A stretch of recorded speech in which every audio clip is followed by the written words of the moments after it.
વરસાદનું પાણી પીવાય? તમે નહીં જાણતા હો આ ચોંકાવનારી વાત. વરસાદનું પાણી ભલે સ્વચ્છ દેખાય, પણ તે પીવાલાયક છે કે નહીં, તે મોટો પ્રશ્ન છે.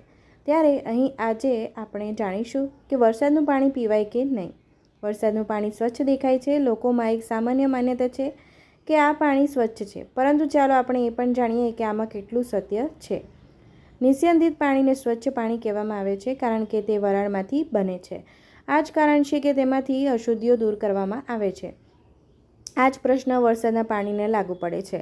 એવી સરખામણી કરવામાં આવે છે કે વરસાદનું પાણી પણ વાદળોમાં વરાળના રૂપમાં જમીનમાંથી નિસ્યંદિત પાણીની જેમ ભેગું થાય છે.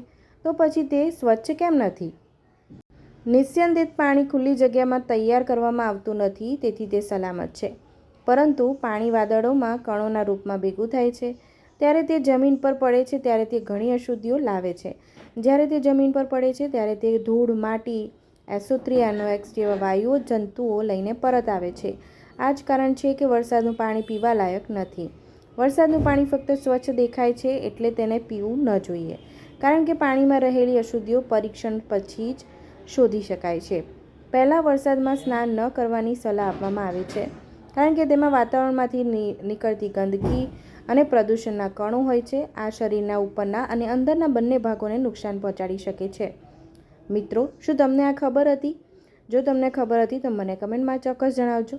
અને મારો વિડીયો તમે ક્યાંથી જોઈ રહ્યા છો, કયા શહેરમાંથી, કયા દેશમાંથી જોઈ રહ્યા છો, મને કમેન્ટમાં ચોક્કસ જણાવજો, જેથી હું તમને થેન્ક યુ કહી શકું. મારો વિડીયો છેક સુધી જોવા બદલ મિત્રો તમારો ખૂબ ખૂબ આભાર. આવજો.